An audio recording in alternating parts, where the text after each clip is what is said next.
തൃശൂർ മലപ്പുറം ജില്ലകളെ ബന്ധിപ്പിക്കുന്ന സംസ്ഥാന പാതയായ തൃശൂർ കുറ്റിപ്പുറം റോഡിന്റെ ഉദ്ഘാടനം മന്ത്രി പി.എ. മുഹമ്മദ് റിയാസ് നിർവഹിച്ചു.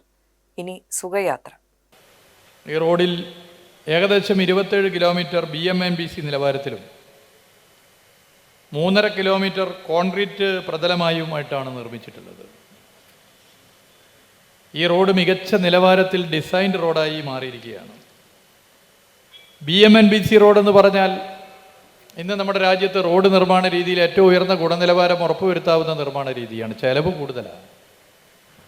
ഈ ഗവൺമെൻറ് അധികാരത്തിൽ വരുമ്പോൾ കേരളത്തിലെ പൊതുമരാമത്ത് വകുപ്പിൻ്റെ ആകെയുള്ള 30,000 കിലോമീറ്റർ റോഡുകളിൽ 50% റോഡുകൾ BMNBC റോഡുകളാക്കി മാറ്റണമെന്നാണ് നിശ്ചയിച്ചത്. അതായത് 15,000 kilometre road.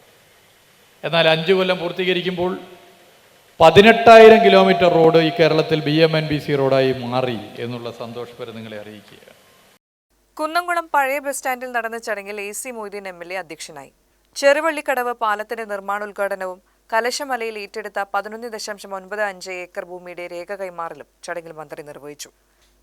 Rebuild Kerala initiative പദ്ധതിയിൽ ലോകബാങ്കിന്റെ ധനസഹായത്തോടെ KSTP പദ്ധതികളുടെ ഭാഗമായാണ് തൃശൂർ പാറമേക്കാവ് മുതൽ കല്ലുപുറം വരെയുള്ള സംസ്ഥാന പാത നവീകരിച്ചത്.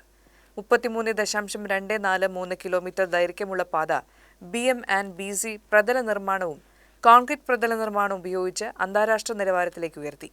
28 കലുങ്കുകളുടെ പുനർനിർമ്മാണവും 3 ചെറുപാലങ്ങളുടെ നിർമ്മാണവും പൂർത്തിയാക്കി. 19 ബസ് കാത്തിരിപ്പ് കേന്ദ്രങ്ങളും തെരുവുവിളക്കൽ സ്ഥാപിക്കലും ഹൈമാസ്റ്റ് ലൈറ്റ് സ്ഥാപിക്കലും ദിശാ ബോർഡുകളും സൂചനാ ബോർഡുകളും അപകട സൂചനാ ബോർഡുകളും പ്രവൃത്തിയിൽ ഉൾപ്പെടുത്തി. കുന്നംകുളം മണ്ഡലത്തിലെ പെങ്ങാമുക്ക് റോഡിലെ ചെറുവള്ളിക്കടവ് പാലം 7.94 കോടി രൂപ വിനിയോഗിച്ചാണ് പുനർനിർമ്മിക്കുന്നത്. നിലവിലുള്ള ചെറുവള്ളിക്കടവ് പാലത്തിന് 30 മീറ്റർ നീളവും ആകെ 4.65 മീറ്റർ വീതിയുമാണുള്ളത്. പുതിയ പാലം 20 മീറ്റർ നീളമുള്ള 3 സ്പാനോടുകൂടി ആകെ 60 മീറ്റർ നീളത്തിലും ഇരുവശത്തും 1.5 മീറ്റർ വീതിയുള്ള നടപ്പാതകളും 7.5 മീറ്റർ വീതിയുള്ള കാരേജ് വേയും അടക്കം ആകെ 11 മീറ്റർ വീതിയിലുമാണ് നിർമ്മിക്കുന്നത്. പാലത്തിന്റെ ഇരുവശങ്ങളിലൂടെയുള്ള നടപ്പാതകൾ ടൈൽ വിരിച്ച് മനോഹരമാക്കും.